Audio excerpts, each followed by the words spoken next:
And it's already 9:04, so I suggest to start with already this nice issue with Teams that we see that there are almost 100 people that are already connected, and I just hope that there will be more and more during this day.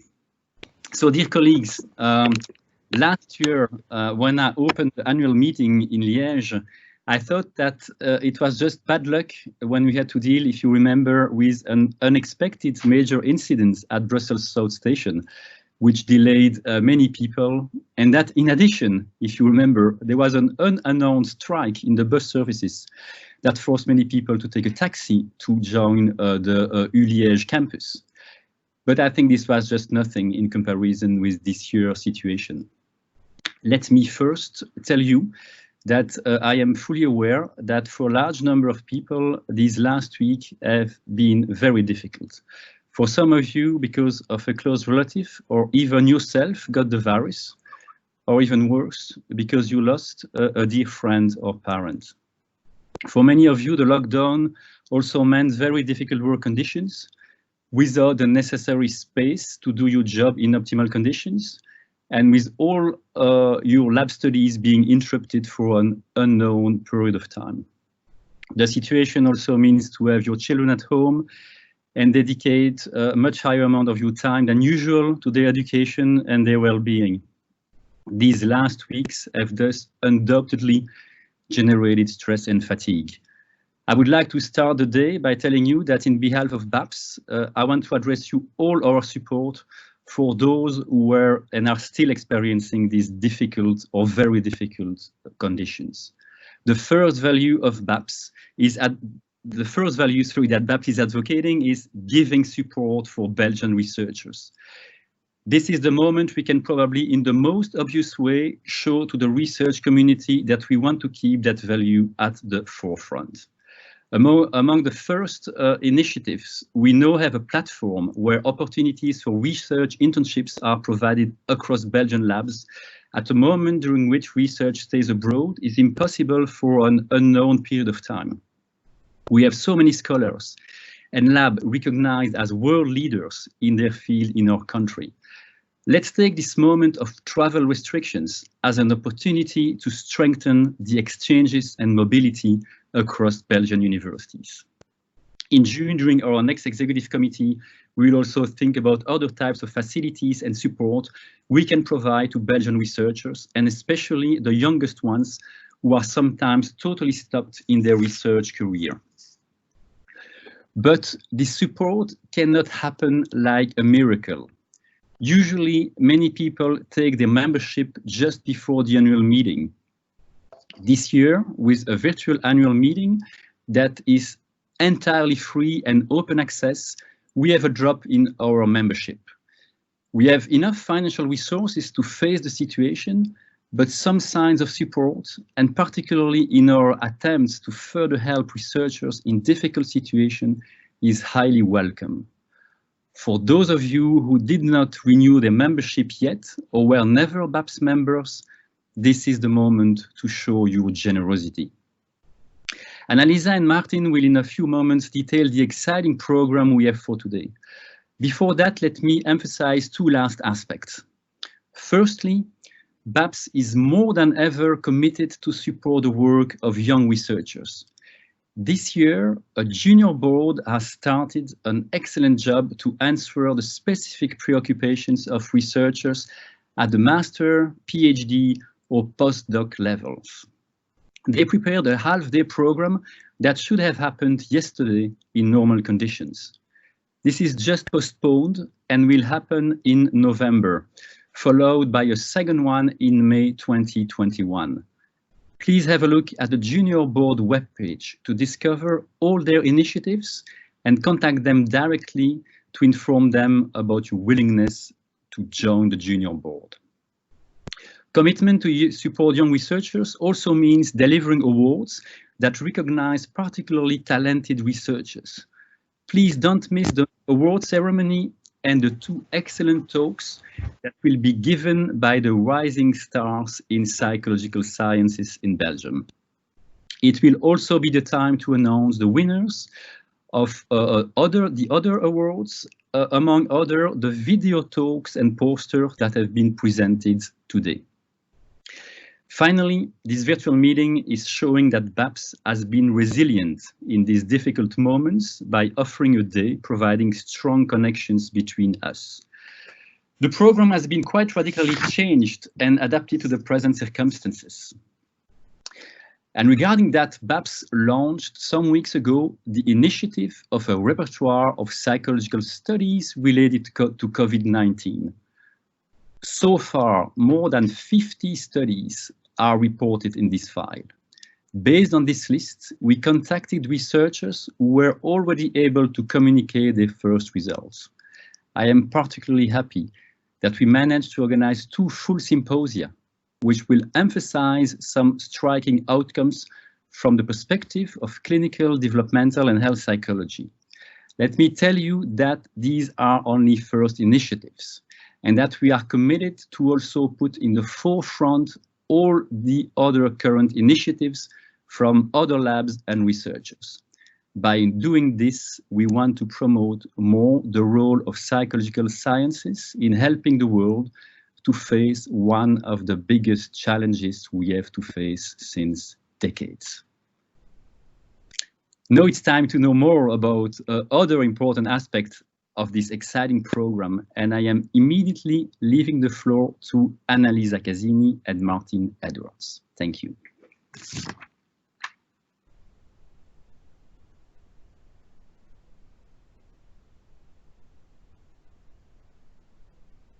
We don't hear you, Annalisa. Your mic is off.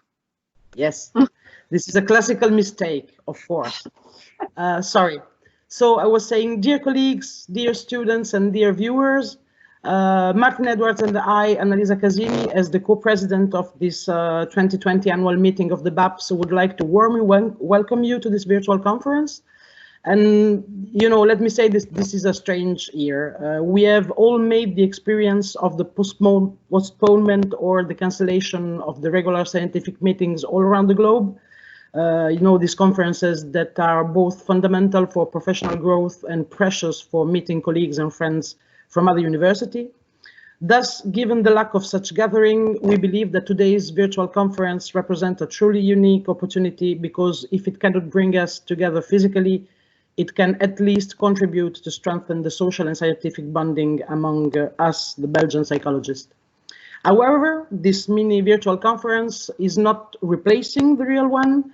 Instead, as you know, you can see it as the appetizer anticipating the main course, that is the physical meeting that will take place in March 2021 in Louvain-la-Neuve. And in this sense, let me remind you that all the abstracts that have been accepted during the previous call, the original one, are still accepted for the next year. But of course, if you wish, you can submit a new abstract because quite soon we will create a new call. But then going back to today, before starting, we would like just to say a few words of thanks. First of all, we warmly want to thank the members of the BAPS Executive Committee who inspired us with the idea of setting up this day, this virtual day. We would also like to thank the IPSI staff who supported us a lot and helped us even from a distance. Of course, our sponsor, Rhythm, and last but not least, I really would like to thank the members of the organizing committee. You know, we have worked quite a lot for these 2 virtual and physical conferences, and so they deserve to be thanked. And so thank you, Baptiste Barbeau, Céline Douillet, Pierre Gérin, Émilie Lacroix, Olivier Luminet, Isabelle Rindonc et Gilles Van Nusskorps. Now I will unshare my screen. Okay. Okay, so I'm going to take over. So I'm just going to share my screen and then I will speak. Is that, can you see this? Do you see the website? Yes. Yes, it's coming. Okay. Well, anyway, I'd like to extend the welcome that Annalisa just shared. So indeed, we're very happy to host this conference, this mini conference online. and really maintain the activities of the Belgian Association for Psychological Sciences. So we have a very exciting program today. It's a mini program, but it's still quite action-packed. So I can go down this. So you've seen the website already. We're starting with this small introduction, and then we have a keynote by Bernard Rimé. And so this is going to be introduced by Olivia in a very short minute. So this is the first session that we're having. And then after this, in the second session, we have 3 parallel sessions, so 3 symposia, and these are defined here. So indeed, Olivia has already mentioned the 2 symposium on COVID-19, and there's also an initial one for memory and serial audio, theory and application. In addition to that, we have the 2 prize winner presentations. So we have the Best Master's Thesis Award and the Early Career Award. And again, Olivia will present those awards, what they mean, and he will also introduce those 2 prize winners. Now, I also wanted to say that we have open talks, and so there's these open talks in the dark grey panel, and these are offline presentations. So these are already been recorded, and the movies attached to these different links. And the same for posters. So we have 4 open talks and we have 26 posters. So these are short presentations of research. The thing I wanted to say is that the BAPS supports open science, and so for the majority of these presentations, we've linked with the OSF, so the Center for Open Science in the USA. And so if we click on these things, it goes to the OSF website, and indeed it goes to the movie. So this is just an example, and it will load this movie, and you can see those things. Okay. In addition to that, we're recording all of the sessions, and so we're going to edit those sessions probably tomorrow, and then we'll put them onto the website. We'll put a link on the website to those sessions, so you can watch these events that we're showing today or broadcasting today. You can watch them for the next year, for example. Now, as Annalisa said, this conference is a kind of teaser. It's not the same as the main conference that the BAPS usually has. So the main conference usually has 14 symposia with 56 talks across those different symposia, 28 open talks, and more than 100 posters. So this is really a small set of the usual program. And as Annalisa said, we've accepted all of those kind of symposia, and these are already on the website. So you can go to these different tabs. So in the home tab, there's the explanation of the keynote, which will be next year. And then in the symposia, it's all of the accepted symposia, which will happen in the conference of 2021. But that conference is going to be super epic, and because what we have is we have this year's conference, and we also have next year's conference, all combined into one. And in addition, next year it's the BAPS 75th anniversary since it was founded, and so we're going to have some special events associated with this. So actually, it's going to be a really super exciting meeting with a lot of research and a lot of different activities. So I hope you enjoy this this meeting today, and I very much hope that you come to the physical meeting, which will be next year. Okay, with that, I'm going to pass back to Olivia. Okay. Thanks a lot, Martin, for this introduction. So I'm back already, and this is a strange situation. I will now introduce the keynote speech of Bernard Rimé. I've seen Bernard this morning, but usually when you present and introduce someone, the person is next to you. But so I know, Bernard, that you are there at another floor, and I will be very happy to leave you the floor in a few minutes. But first, I want to introduce this keynote session.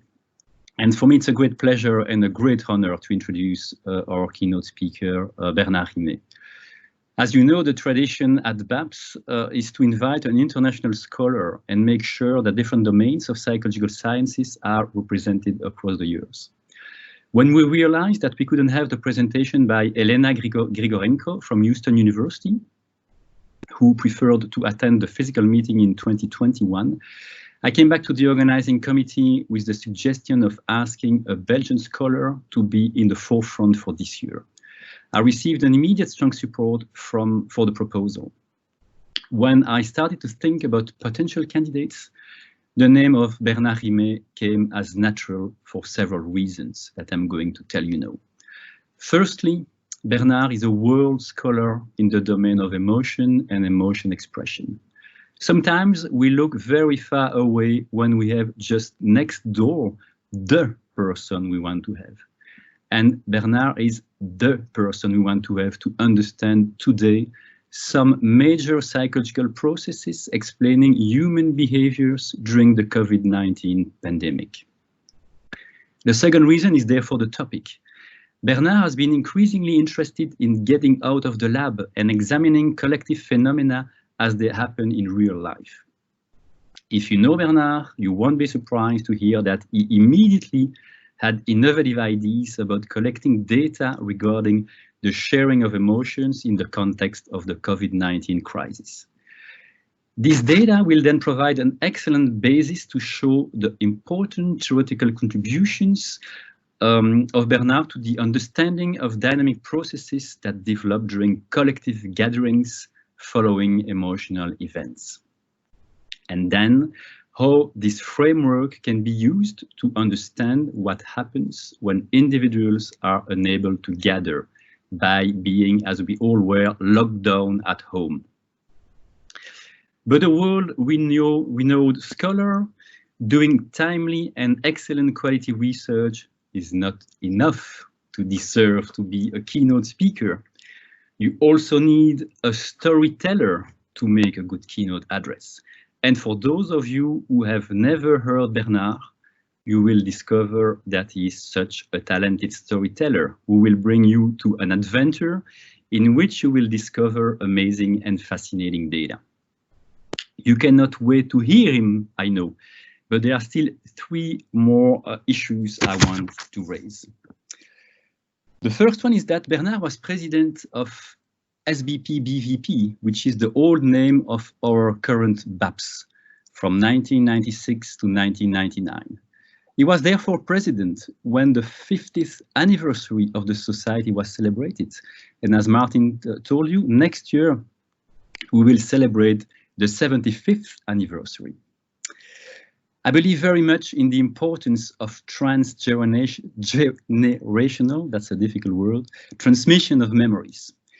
The contribution of Bernard is for me also highly connected to the transmission of knowledge and passion for research in psychology. Thank you so much, Bernard, for having transmitted me this totally beneficial virus. Then I know that Bernard is particularly proud of one aspect of his career that I am happy to share with you. Bernard has received no less than 4 times the very prestigious Francky Chair in 2 Dutch-speaking and in 2 French-speaking universities, in 1993 at KU Leuven, in 2002 at ULB, in 2005 at UGent, and in 2014 at Saint Louis University. And finally, I think the sentence that describes the best what Bernard is doing is this simple but revealing line on his CV, which is mentioning active researcher at the Psychological Sciences Research Institute, UC Louvain. Active, and I could underline it like 200 times.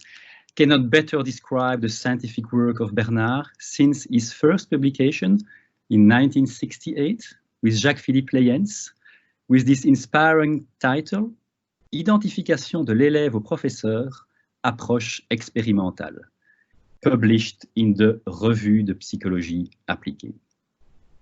I think I have raised the expectations to a very high level, and I know that you will fulfill these expectations, dear Bernard. And I now leave you the floor.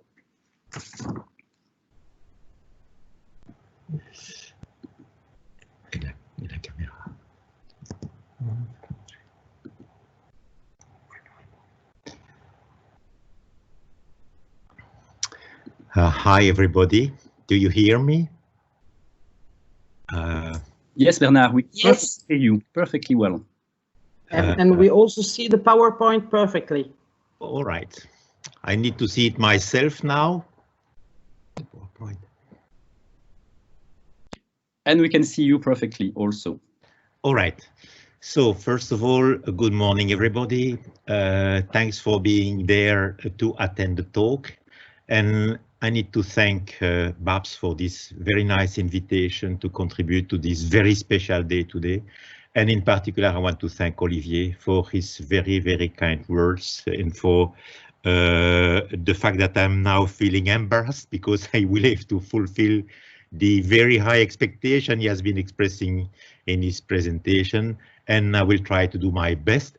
I must confess that this is going to be my very first experience of presenting data and talking to an audience which is not physically present. I have more than 50 years of experience of talking to students and colleagues with their physical presence, and it's the first time that I have in front of me just a computer screen, so I'm going to try to do my best. The talk of today is going to be around the collective responses to collective trauma, and I would like to present in this talk a general model of how we react as individuals or as members of a crowd when, say, something happens. And it's the first time I'm going to present this model, and I hope that is going to be interesting for you all. To introduce the talk, I would like to give you, as Olivier told you, a brief preview of a study of the social sharing of emotion at the beginning of the COVID-19 pandemic. It's a study which is conducted in collaboration with the team led by David Garcia at the Complexity Science Hub of the University of Vienna.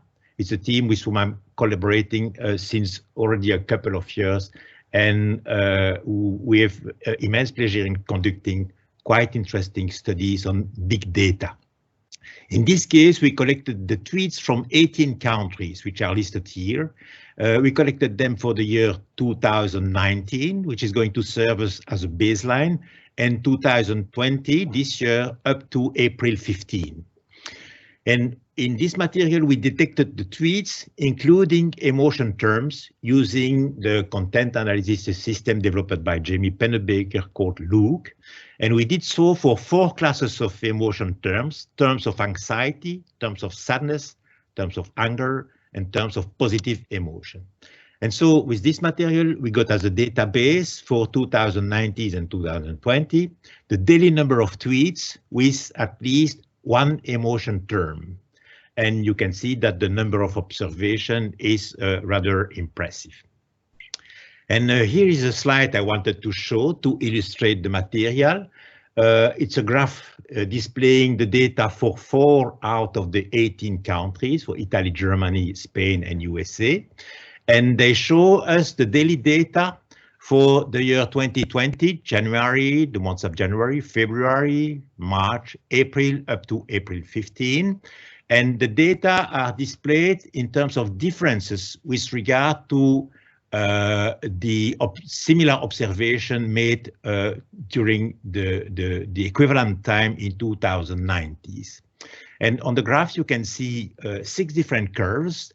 One curve is with anger, displaying the terms of anger. One curve with anxiety, positive emotion, sadness. And so you can see those curves here with their colors. And then there are 2 additional curves which are giving us on the evolution of the COVID. On the one hand, in gray color, the confirmed case of the epidemic, and in black, the evolution of confirmed deaths. And what I want to point out on these graphs is the fact that at the beginning of the pandemic, you can observe a real eruption of tweets expressing and sharing anxiety in yellow or orange color here, as you can see. And then it's followed a little after by a surge and eruption of terms involving sadness. Anger is low and is generally the contrary of what we get for sadness. And in general, positive emotions remain at the baseline level. So that's the first thing I want to point out, the real eruption, and this is going on for all the countries, eruption of sharing of anxiety tweets at the start of the epidemics. The second thing I want to point out is that if you look at the graph before the start of the pandemic, you can observe that here, for the case of United States, it's especially obvious. You can observe that there are other eruptions of emotional tweets. We see the case of the assassination of the Iranian General Soleimani by the American service. Here, the death of the basketball star Bryant. Here, the day of the Super Bowl, which is known as a sort of national day in the United States. And every time we get a peak of sharing of emotion, which could be of anger and anxiety, as is the case with the assassination here, of sadness when it's the death of the accidental death of the basketball star, or in Super Bowl, anxiety because spectators were anxious to follow the game. I don't want to go further to develop further this Twitter study because it is under review at the moment. I just wanted to use it to introduce my question for today. And the question is, why do people compulsively share emotion when something happens? And I will, in this talk, present a thesis. And the thesis is that there are actually three types of sharing situation of very different kind. And these three types of sharing situation are having similar outcomes. And the three types of sharing situation are, first, the sharing of a personal event, as if I've just experienced an emotion and I talk about it to my close person, to people around me. The second case relates to collective events, and we know that when there is a collective event happening, people used to gather in larger crowds, and so it's a situation of collective sharing of a collective event. And the third case is the case which has been illustrated by the Twitter study I just showed. It's the fact that when a collective event happens, there is, in addition to the collective sharing, also interpersonal sharing of the event by people from their house or their location to other people that they contact interpersonally. What I want to show, to suggest, is that all three cases are having similar emotional, cognitive, and social outcomes, and that these three outcomes are bringing to participants or to people who express themselves and share an additional psychosocial resilience. So let me move to my first situation, the case of interpersonal sharing of a personal emotional event, as if I just went to an emotional experience and want to talk about it to people. And so this is the basic data upon which my work generally develops, is the fact that emotions are socially shared. Traditionally, emotions are conceived as private experience that might leak out on our face or body, but that we want to keep private. Actually, now 30 years ago, together with Bacha Mesquita, Pierre Philippot, and Stefano Bocca, we published 6 studies that demonstrated that emotions are systematically socially shared. And the fact that was demonstrated in these studies that people talk about their emotions several times. They do so with people around them, usually intimates. They do so in the following hours and days. And the observations show a very consistent fact all over the world that the first sharing of a given emotion happens on the day the emotion happened in 60% of the case. So it's a fast process. Something happens and we talk. And all in all, when you observe all emotional episodes, 80 to 95% of them are shared, and it's irrespective of valence, of gender, of education, or culture.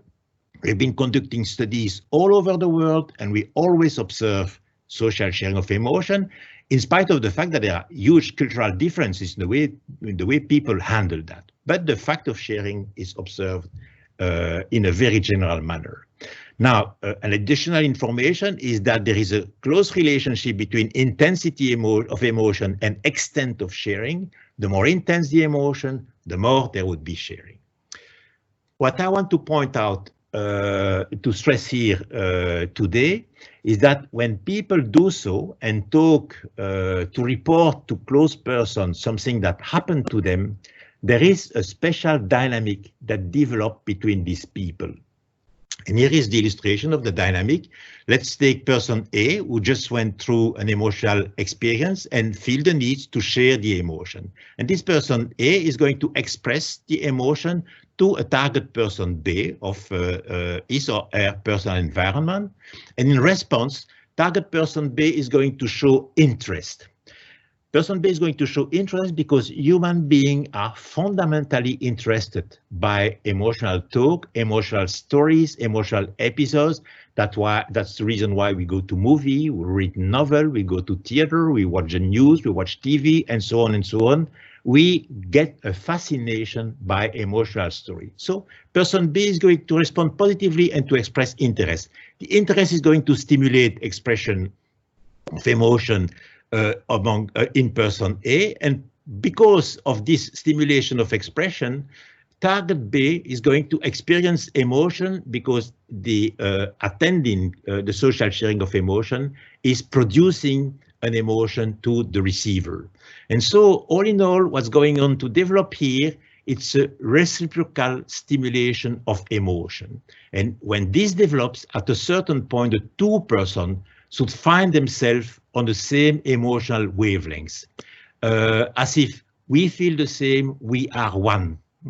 And when this develops, then on the side of person B, prosociality develops, and B feels understanding and feel willingness to help person A. And person A is going to receive understanding, help, and support from person B. And person B is then going to receive from the part of person A an additional liking. Person A likes person B more.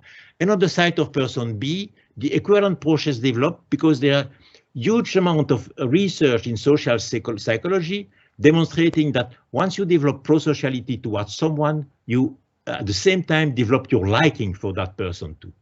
This means that at the end of the interaction, these two persons are going to be closer to one another than they were at the beginning. They already were in touch because usually this develops between people who are familiar with one another. But at the end of the process, when they've been sharing this experience, they are brought together at a higher degree. And there is an overabundance of research demonstrating that, in particular in the field of self-disclosure, when people disclose personal information to one another, it is well documented that when the process ends up, the mutual liking is enhanced. So here is my model. I just developed the socio-emotional side of the process with the emotional reactivation, reciprocal stimulation of emotion, and ending up on a sort of emotional communion. We feel one, we are one. And this ends up on a strengthening of the social ties between the two persons. But at the same time, there is also a cognitive side because a story was told. He has been reporting something that happened and how he reacted, what he felt, and so on and so on. So there is transmission of information about events. And this transmission of information is going to be accompanied by a bipolar comment, elaboration, construction, so that at the end, there would be a development of socially shared knowledge, ending up with some degree of social consensus, which leaves the two persons with a feeling of enhanced sense of meaning. And so strengthened social ties, enhanced sense of meaning, I view it as a development on both sides of a process of sort of social synchronization. The question is now, do we have supporting evidence in favor of this model? We get already supporting evidence when we explore the motives that people report for sharing an emotion. We've been conducting, in particular with the colleague of the University of Lille, a number of times this type of research. And when we ask people, why did you share this emotion? We got two types of motives reported by people. On the one hand, they report that they wanted social support, that they wanted to increase their bonding. Those are socio-affective motives. And on the other hand, they also report that they wanted clarification, they wanted to get meaning about the situation, they wanted to receive advice or solution for the problem that was raised by the emotional episode, and those are cognitive motives. So, all in all, there is already this support, but we should find also additional support. And there are a number of predictions from the model that could be tested. In particular, on the socio-emotional side, one could expect that at the end of the process, people involved with even enhanced perceived support would have increased liking, as I told, and would have a higher feeling of cohesion. On the side, the cognitive side, we should find the report of perceived clarification, perceived better understanding.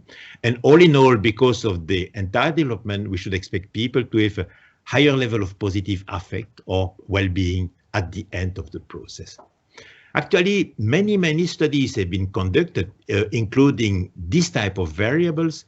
And here is a sort of review in this table of empirical findings for the cognitive outcomes, the social outcomes, and the emotional outcomes.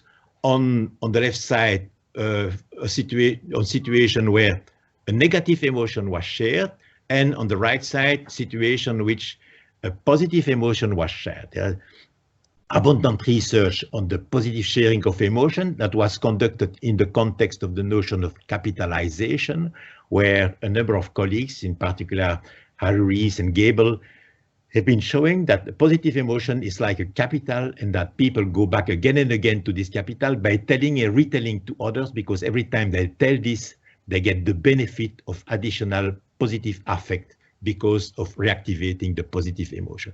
And you can see with the display of this result of empirical studies that all the aspects that have been mentioning in my previous slide as prediction have been confirmed by the studies. And this is the case for negative emotion and for positive emotion as well.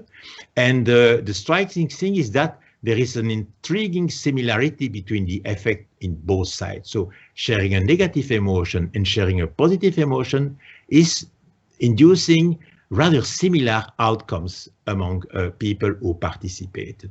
So all in all, I would suggest that the model is already support in this first situation, and I'll now move to my second social sharing situation about collective emotional episode.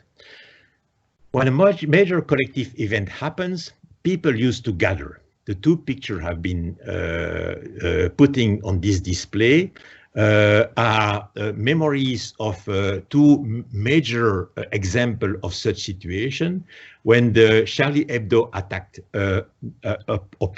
occurred in France in 2015, there was in Paris one of the hugest demonstration, one of the hugest crowd that ever developed in France, and the same happened in many other cities. And so this is the first example of immense demonstration that developed at the time of a collective emotional episode. And on the right side, I took the example of the gathering, the silent gatherings that occurred at Brussels Stock Exchange, Place de la Bourse, Beursplein, where people gathered for some 15 days, daily, every evening. There was an immense crowd presented. So the question will be, why do people gather when something collective happens? There is actually a common answer, which is extremely widespread, actually worldwide widespread. And it's the idea that when people gather together, there would be a healing process developing, a sort of catharsis. People would leave the crowd situation with a reduction of their emotion. And I have a very good illustration of this stereotypical view. It is the case of commemoration, which is one form of collective gathering that develops when something collectively stroke a population. If you take the two words, commemoration and healing, and you put them on Google or any other search engine, you would find more than 3 million web links connecting these two. And I've been clipping here a number of them just to illustrate. You can find 3 million of them, so I had no difficulty to illustrate. Commemoration, healing, commemoration, healing, commemoration, healing, commemoration, healing, commemoration, healing, commemoration, healing. These clips are coming from all over the world. All the continents are represented. And for me, the most famous example of this case was the case of the Truth and Reconciliation Commission that was developed in South Africa in the 90s at the end of the process of apartheid. At the end of the process of apartheid, they have been setting up this Truth and Reconciliation Commission at which victims and perpetrators were asked to bring their testimony of what happened as a human rights violation during the BAPS period. And in this situation, there is overabundant emotional expression on the side of victim, on the side of perpetrator, but also on the side of the audience. And so you see here the inaugural meeting of those Truth and Reconciliation. You see here the Archbishop Desmond Tutu, who was one of the promoters of this process. And the rule that they express is that this process is going to heal our past. So there was this belief that the process would be healing. It's one of the good illustration of the stereotype. So the question is that, is this healing? And actually, I was very eager to be able to test this because this had never been tested before. And at about the same period, in 1994, there was this dramatic genocide in Rwanda, which caused the deaths of nearly 1 million Rwandese people. And at the end of the process, the new government of Rwanda decided to conduct a Truth and Reconciliation court, taking the example of South Africa, and to confront survivors and prisoners in the presence of an audience. And in every village of Rwanda, there was the development of a Truth and Reconciliation court. So at this period, I was fortunate enough to have someone knocking at the door of my office. This person was called Patrick Kanyangara. Patrick Kanyangara told me, you know, I am a survivor of the genocide in Rwanda. I'm a clinical psychologist working with survivors of the genocide, and I would like to conduct a doctoral dissertation on the Truth and Reconciliation process that develops in my country. This is what really exceptional luck. And with Patrick Kanyangara and together with my colleagues and friend Pierre Philippot, Vincent Iserby, Dario Paez, we've been conducting a number of studies to assess the thesis that collective sharing was healing in follow-up of participants and survivors, and prisoners. And with huge number of participants, in some studies we had 200 survivors, 200 prisoners, and we got a control group of people residing in part of Rwanda where Gacaca did not yet start, so we had good control. And we, across these studies, found two outcomes from participation to Gacaca. On the one hand, emotional reactivation, with an increase in negative emotion, both among prisoners and survivors, and increase of post-traumatic stress symptoms among survivors. So, conclusion, no healing, but emotional reactivation. On the other side, we got another effect, which was surprising, effect of social integration, with, for instance, the observation there was increased positive stereotypes of the other group, decreased negative stereotypes of the other group, and lower perceived homogeneity of the other group. Lower perceived homogeneity means that when you are confronted to another group, you usually have this exaggeration of perceived homogeneity. You believe that all the people are the same. And for instance, for Flemish people, all the Walloon are the same. For Walloon people, all the Flemish people are the same. At the end of the process here, there was a lower perceived homogeneity of the other group, which is an indicator of social integration classically used in social psychology. So all in all, we try to make sense of these findings, which are sort of unexpected in a sense. And we had to conclude that we had in this study what I would call Durkheimian outcomes. What do I mean with Durkheimian outcomes? In 1912, Emil Durkheim wrote a book in which he developed a theory of collective gatherings. He wrote this book because he wanted to understand why in religious situation people would gather weekly and would go back again and again to a religious office. And to understand it, he observed what was going on in many collectivities and communities in remote part of the world, based himself on the documentation by anthropologists, sociologists, and the like. And he developed a theory of periodic gathering of group members that can be extended to any type of situation. He started with religious service, but it can be applied to civil ceremonies, commemoration, to feasts, sporting events, musical events, folk events, theater, opera, dance, socio-political demonstration, and so forth. The process he developed in his theory is as follows. Those people go together and they share listening, they share shouting, they share motto, songs, gestures. And because of this process, they reciprocally stimulate their emotion. So everybody stimulates the emotion of everybody, and this should bring up a process of collective effervescence. He used the expression that a sort of electricity was in the air, and that brings people to feel we are all the same, we are all one. They feel themselves in a sort of emotional communion. And Durkheim argued that at the end of such a process, when people leave the ceremony, there are a number of outcomes. On the one hand, enhanced social integration because of the emotional communion, with a heightened feeling of group belonging. Next, because of their participation, they leave the situation with a reinforcement of shared belief. And there with a high social integration, a high level of shared belief, then something follows, that they feel empowered. They feel trust in life, they feel strength, they feel self-confidence. And because of all this, they leave the situation with positive affect. So those were the propositions made by Emil Durkheim, and they were never tested before. And now, let me jump to a totally different world a century later. In experimental social psychology, in 2008, people started being interested by the effect of synchronization. It had no relation at all with what Durkheim proposed. People didn't even know that Durkheim existed, but social psychologists became interested in the effect of synchronization.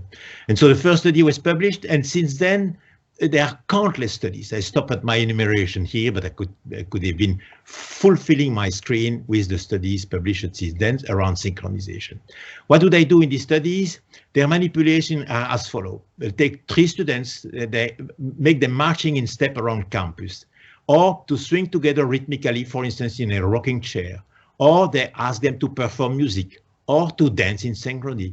In some situations, they even simply observed fluid conversation that in some experiments were disturbed by a number of trouble that the experimenter was induced in the situation. So fluid versus non-fluid conversation. Even the fact of behavioral mimicry, the fact that one person is mimicking another one, has been at the center of this observation. Several meta-analyses have been published.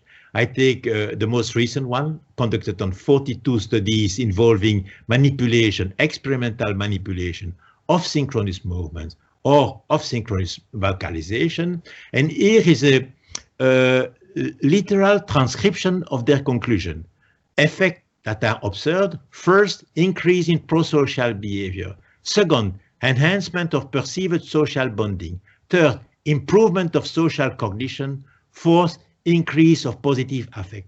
Those are the Durkheimian outcomes coming out of the laboratories of experimental social psychology. And then in this context, together with my old friends and partner for this research, Dario Paez at the University of the Basque Country in San Sebastian in Spain, we developed the view that collective gatherings are simply situations of synchrony. And our arguments were as follows. When people go to a collective gathering, they they converge in a special space at a particular time. They come there with shared concerns, shared intent, shared goals, and they develop there similar cognitive and emotional responses to the displayed symbols, would be flags, emblems, the leaders, icons, and so on and so on. They would there develop common attention and concentration to the foyer of the social event. Would that be a podium or stage, a speaker, an altar in a religious situation? And there they would display behavioral synchrony with shared gestures, shared movement, moving together, marching together. And they would develop, in addition, coordinated expressive manifestation, singing together, yelling together, telling words, sentences together, playing music, dancing, and so forth. And all in all, people who participate in a collective gathering are going to experience a total synchronization of their person with all their facets synchronized to the crowd which is surrounding them. So this model was, the Durkheimian model was never put to test before. And so a century later, together with the group of Dario Paez at the University of the Basque Country, here Basabe, Vlodarczyk, Sumeta, we conducted 4 studies that intended to test. 2 of the studies were conducted on positive valenced crowd situation, and 2 other one on negative valenced crowd situation. Positive valence folk marches, that were the Marche de Centre entre le Sambre et Meuse here in Belgium, drum parade at the Basque Country in Spain, and the 2 negatively valenced is protest demonstration, one at the time in real life, which happened at La Puerta del Sol in Madrid, and the other one, demonstration of solidarity with immigrants on the campus of the Basque Country. We, in each situation, measured before and after participation, using also control group of non-participants. We measured all the variables that were involved in the Durkheimian model, plus, in addition, something which intend to be a proxy of the collective effervescence notion proposed by Durkheim as being at the center of the process. Is what we call perceived emotional synchrony, which is a set of questions that participants answer, telling how far they've been perceiving that they felt one, they felt united with the group. And so here is the summary of the results we got in these studies. Compared to non-participant, participant evidence significantly higher for all 4 variables that were included in Durkheim models. And in addition, the higher participant perceived emotional synchrony, we feel the same, we are one, the higher were their score for the various variables involved in the study. So one of the questions which is important is, how long do last this effect? Durkheim was thinking that it was lasting about 1 week, because in most major religion, people go to church every week.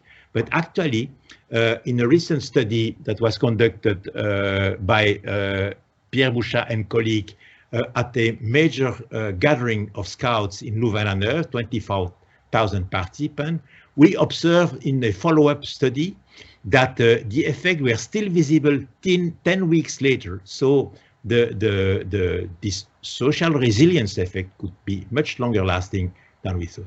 So here is the model re-expressed for the context of collective emotion. On the left side, emotional effervescence, strengthening social ties with the consequences. On the right side, the cognitive side. In this situation, there have been speeches, there have been banners, there have been songs, there have been slogans, shouting, and so on and so on. A lot of cognitive materials. Collective expression of shared belief. So beliefs are strengthened, a higher social consensus is reached, and so people leave the situation with an enhanced sense of meaning. So let me move to my third situation, which is the case where the collective emotional episode happens and people share from person to person. Actually, it's a matter of fact that not everybody is going to the collective gathering when something happens. Majority of the people are staying at their home. They do not go to the demonstration. And so would that be the case that people who go to the demonstration get some social resilience for their participation, and that would not be the case for people staying at home? And actually, this reasoning is wrong. And the reason is that when something happened collectively, there is here again a social dynamic that develops. In this case, every person in the population becomes the seat of 4 different processes. This person is going to abundantly consult the media to get information about what happened. This person is going to be thinking all the time or most of the time with mental rumination about what happened. This person is going to talk to other people, and this person is going to hearing other people telling, sharing with them what happened. So every citizen becomes a source of social sharing. Every citizen becomes a target of social sharing, which means that every social sharing is going to enhance the emotional arousal of participants, emotional reactivation, and by this fact, to renew the need to share. This has been very well documented by a number of studies, and this means that a collective effervescence is going to develop among people by the very fact that they are interpersonally going to talk about what was developing. We tested first this model when the first terrorist attack occurred in the European Union. It's at the 2004 Madrid station bombing, when 200 persons were killed, which has been inducing a very high level of emotion in the Spanish population. And there were abundant social sharing, and we conducted a follow-up study on this material. We collected the social sharing, talking, hearing, and thinking during the first week following the attack, during the 3rd week, and during the 8th week. And you can see that at the beginning, on the scale from 1, not at all, 2 or never, to 7 most of the time, you can see that at the beginning, very high level. So the eruption of social sharing is going on, or the collective effervescence, and then a sharp decrease in the weeks that follow. And what we got is that taking the extent of sharing at the beginning of the situation, we checked how far this extent of sharing could predict a number of questionnaire answers that we collected among the same participant 2 months later. And we could observe that the social sharing of the first week was indeed predicting their answer for positive affect and their answer for post-traumatic growth, which means that the more people have been sharing, the higher their positive affect 2 months later, the higher their feeling of post-traumatic growth 2 months later. But at the time of the Paris attack in November 2015, together again with David Garcia, and as member of the Vienna Complexity Science Hub, I mentioned before, we conducted a Twitter study around the people's reaction in this attack. What we did was as follows. We collected all the tweets with the hashtag of the attack during the following month, and it gave us about 500,000 of users with millions of tweets. Then we conducted screening to keep only French people living in France to get the people who are close to the launching event. So tweet in French language with people active before and after the attack, because we needed to get baseline. We got the data for these people for the 6 previous months and the 6 months following for the follow-up. And we also wanted the people to be localizable on Google Maps, and that they would all be located on French territory. And here, so we finally gathered 62,000 million French users, which are represented here, their location. And you can see that there is an abundant concentration here in the Parisian region, but they are also spread all over the country. And on this street, we conducted lexical content analysis using, again, Pennebaker's Luke. And here is what we observed for the social sharing of emotion following the attack with positive and negative emotion terms. Here is the day of the attack with the red line or red stripes here. And you can see that there is the eruption of negative emotion on the day and the following days. Here are the dates. And so a negative emotion, a decrease of positive emotion. And with regard to specific emotion, you can see that the highest increase is on the day of the attack, anxiety, followed on the next day by sadness, and on the day of the attack also some degree of anger, but anger is less important than so.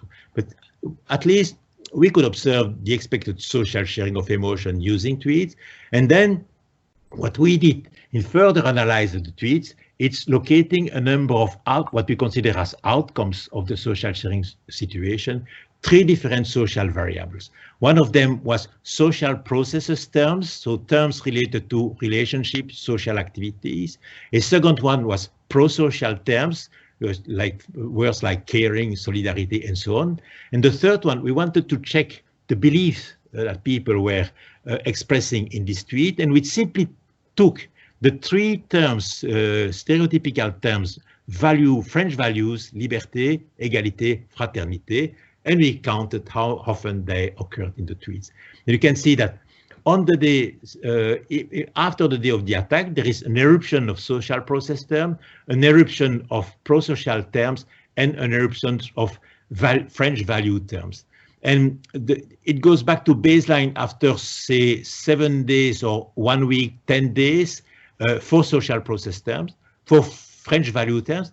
But with regard to pro-social terms, it doesn't stop. It never goes back to baseline in the observation period. That's 1 month after the attack. And so we did one thing in addition. We have been splitting the sample in 2 groups. On the one side, those people who were tweeting at the time of the attack, but with a lower degree of emotional terms. And on the other hand, those people were tweeting at the time of the attack, but with a very high degree of level of emotional terms. And we considered the first group as a low emotional synchronization type of people, type of person, and the second group as a high emotional synchronization type of person. And before the attack, data for September and October, we can see actually there is no significant, it seems different, but there is no significant statistical difference between the 2 groups. But after the attack, the 2 groups become extremely divergent for social process terms. And you can see that social process terms became much more abundant among the people with a higher emotional synchronization compared to the other one. And actually, in our observation, 3 months after the attack in February, we still didn't reach the baseline, which means that people with a high emotional synchronization are going to refer to social process to be socially concerned in their tweeting activity for several months in reality. So let me conclude on my model for the case of interpersonal sharing of a collective event. We have, again, the social-emotional side and the cognitive side with this transmission of information, comments, elaboration, construction, and so on and so on. Socially shared knowledge, social consensus, which bring people to have enhanced social ties, enhanced sense of meaning. And all these effects taken together, in my view, are effects bringing people to a higher social resilience because they feel stronger when they've been experiencing this process. So let me move to my conclusion because it's really time for me to conclude this talk. Why do people compulsively share emotion when something happens? I would like to suggest that our personal experience develop in a social context. I know that we believe that we are individuals, but since I'm involved in this research on social sharing of emotion, I've been totally changing personal perception, and I see human being, first of all, from the angle of the social context within which they develop their life. And here I'm showing the 3 levels of our social context. There is, first of all, me, my person, and my personal experience, which is never kept for myself. It's always shared with others and shared with a number of people with whom I can get interpersonal relationship, my close person, my friends, my family, and so on, through which I have a relationship of expression, of speech, of discourse, exchange, communication, interaction, and so forth. But what I am telling those people are going to repeat it and to introduce it at the collective because they are going to secondarily share what I told. This is something which is very well documented too. Secondarily sharing, tertiary sharing, and so on and so on. And so they are bringing my material to the community, to the network, to the membership, to the society, the shared knowledge, and to the culture. And the material from this collective domain is going to move back in the comments, in the discussion, in the construction that are going to be developed in our expression, speech, discourse, and so on and so on. So there is a constant back and forth linking us to the interpersonal and from there to the collective. And so what I want to suggest is that the interpersonal sharing of emotion, what's developed when I'm talking to another person directly, either because of a personal emotion or because I'm tweeting or sharing a collective emotional event, this is bringing me in touch with this process, in touch with my close person, with this intimate interpersonal relationship. But when I'm on the side of the collective sharing of emotion, when I'm going to participate in a crowd, then I'm directly as a person in touch with the collective. And that's another way, probably a very powerful way for me to reload my batteries of social resilience. And so I would like to finish in stressing that there would be potential evolutionary significance to this process, because if we follow the model, when something happens, what develops? We stick together on the one hand, and on the other hand, we reconfigure socially shared knowledge. And then with the two things, we get better equipped to face the world. And in some, what I'm proposing is the model that need to be further tested, which is proposing that strong social ties and strong sense of meaning, it's a source of resilience because it helps us to develop positive affects, self-esteem, self-confidence, feeling of empowerment. It makes us strong. And what I'm proposing is that social sharing of emotion is contributing to enhance this process.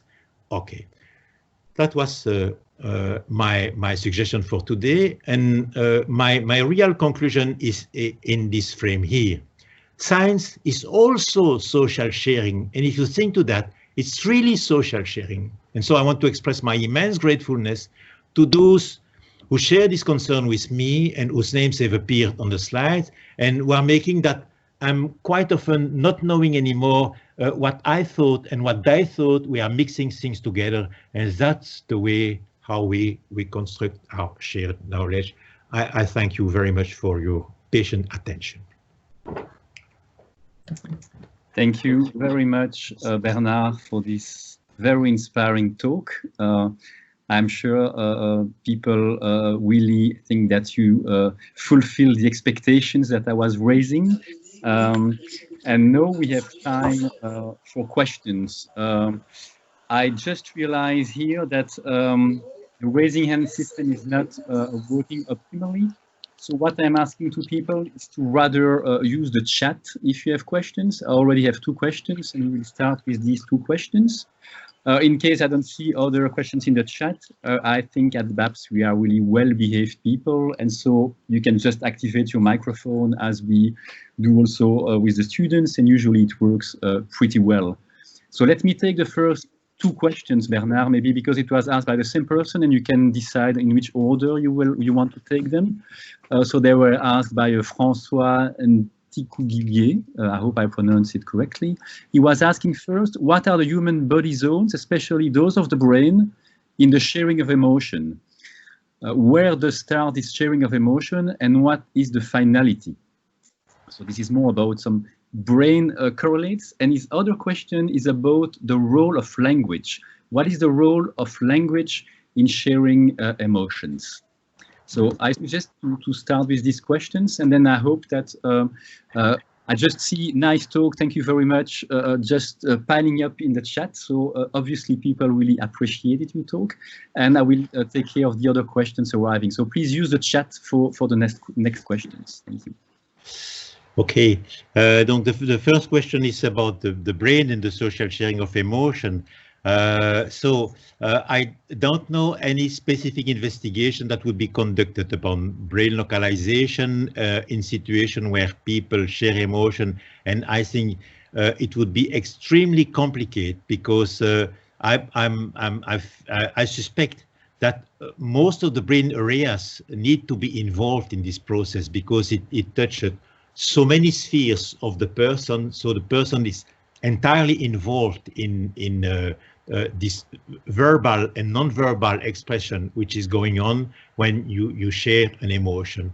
And so I suspect that it would be extremely difficult to have a very specific localization of the process developing in the brain when you do so. Probably most of the brain sites are going to be activated either temporarily or continuously during the process of sharing of emotion. And so the second aspect of the question is about what is the role of language.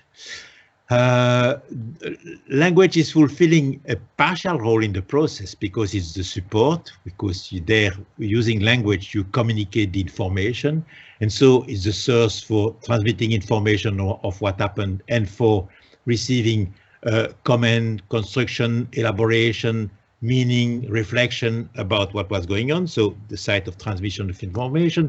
But it's also a very partial aspect because you can figure out that all the non-verbal aspects of the person are playing a major role in this context, and that the face of the person, the facial expression, all the signals that the face can emit, like having tears in the eyes or laughing or crying and so on, are playing a major role. And also at the core of the social sharing process, there is the attachment process. An attachment process is developing through bodily contact. And we know that when a very heavy emotional episode is shared, quite often we stop talking because we feel vain to develop further words about what happened. And what we do is develop what is exactly contact attachment behavior. We come close to the person, we touch the person, and sometimes we take the person into the arms and we make a big hug. And that's moving from verbal content to the nonverbal. And there have been empirical studies demonstrating that the higher the intensity of emotion, the more people move to these contact and attachment behaviors. Thank you, Bernard. Before next questions, still so many thanks message that you will be happy to read, but especially of many familiar colleagues, and I'm having tears into the eyes to see their expression of gratefulness. It's really great. Thanks a lot to all of you. Yeah. And just to read the one of Yoshihisa Kashima, because it's showing that people are listening to you around the world, and he's saying greetings from Melbourne. And thank you, Bernard, for your brilliant presentation. Hi, Yoshi. So good to hear from you. Yes, very fantastic talk. Thank you very much. I'll shut up now. Bernard, maybe because I don't see other question right now, maybe one thing I really want to hear about is about the current COVID-19 study that you were conducting, because in the abstract you were mentioning that you have collected Twitter content account from more than 20 nations following the COVID-19 outbreak. So 18, the final manuscript, it's 18 nations. Yeah. Okay. Which were listed on my slides. Yeah. Yes. Yeah. Okay. Okay. Yeah. And this is something I guess that will be published very soon. Yeah, it's under review at the moment, and we cross our fingers as usual. Olivier? Valérie Goffreau is raising hands. Yeah.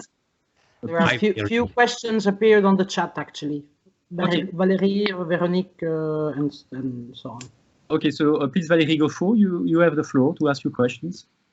Hello, everybody. Hello, Bernard. Thanks a lot for the talk. It was really great. I was wondering whether there are any studies investigating whether sharing through social medias versus real life encounters result in different types of healing.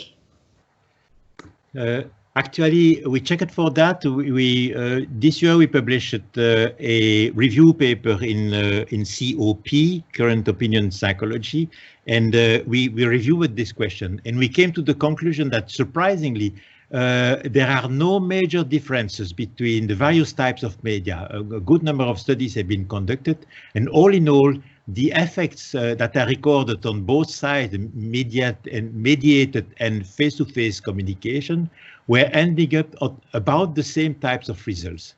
That was a preliminary observation from the paper that was published. Yeah.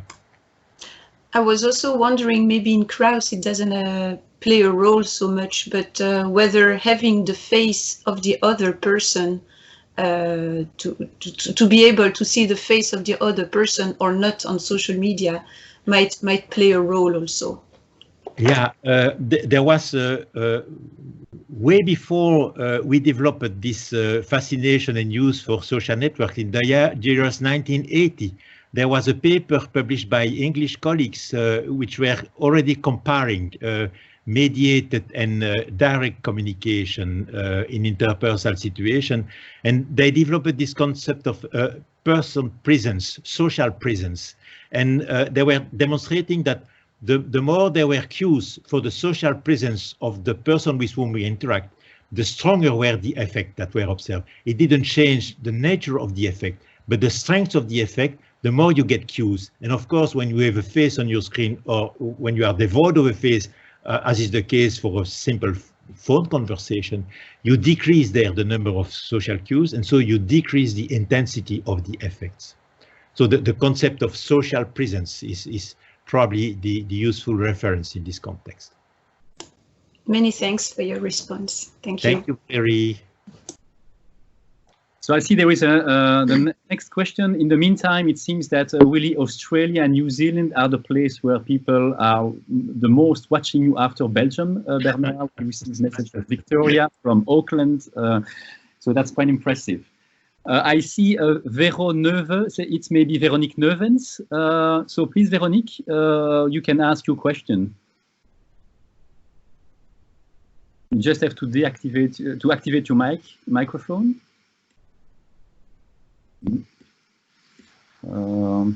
Maybe I will. I mean, again, a question again about neural correlates. It's about the role of neurotransmitters in sharing emotions, and with a question mark about the potential role of dopamine in sharing emotions. Veronique, can you just take your the floor if you want to formulate your questions in a more elaborate way? No, so I don't know, Bernard, if you want to answer to this problem of microphone apparently for. So yeah, the question about neurotransmitter. I'm sorry, but I'm not a neuro person, so I'm not much familiar with this type of investigation, and I have no documentation to be able to answer to the specific role of neurotransmitter. Otherwise, there is also Adelaide, I guess, from Liège, asking about the role of the non-verbal language, but you have already said a bit about it. But if you want to, social contact and attachment process, we are taking the floor when an emotion gets heavy. And there is another question from Agnes Moors, but it's I think it's better if she opened the mic, because she just. What is the reference? What is the difference of this study? But I don't know which study she's referring to. If it's the study on the COVID, it's under review. It's submitted at the moment. Mm-hmm. But of course, Agnes just needs to. Hello. Bonjour, Bernard. Bonjour, Bernard. No, it was just a reference of the study with the social cues that you talked about.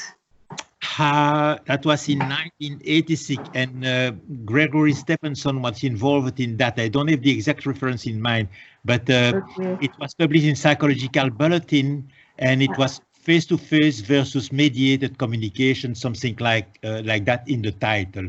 And it was, in my view, a very brilliant paper that was published far before we had this concern about the social networking and so forth. They were really brilliant pioneers in their reflection on that question, and they reviewed a huge number of studies. It's, for me, a brilliant paper. Okay, thank you. With pleasure, Agnes. Bonjour, bonjour. So I have unfortunately, the bad rule to close the session because it's almost 10:25, and in 5 minutes the other sessions will start. First, I wanted to tell everybody that this keynote session has been followed by 150 people. I think this is really remarkable. And I really like the fact that during this question session, we were almost like in a real meeting with real interaction with really people. Great, really great. People asking their questions in a natural way, sending their comments. And that was really what we wanted to achieve. It's to bring the community of Belgian researchers together in this meeting. And I think this first session has already achieved that. And in addition, I want also to indicate that this is recorded, this is video recorded. So from tomorrow or from Friday, you can see the video again as many times as you want. You can share the link with your friends. It will be permanently accessible and can be rehearsed as many times as you want. So I would like to warmly thank you, Bernard, for having taken this invitation with great enthusiasm from the beginning and having delivering such a passionate and so interesting and fascinating presentation to our community. And you can now enjoy reading all the comments that are in the chat. You will see it's only positive. And no, coming from Denmark also, so coming also from all over the world. Oh. So And if I can, I would propose that everybody opens up the microphone, and then we can give an applause to Bernard for this conference, as we were in the same room.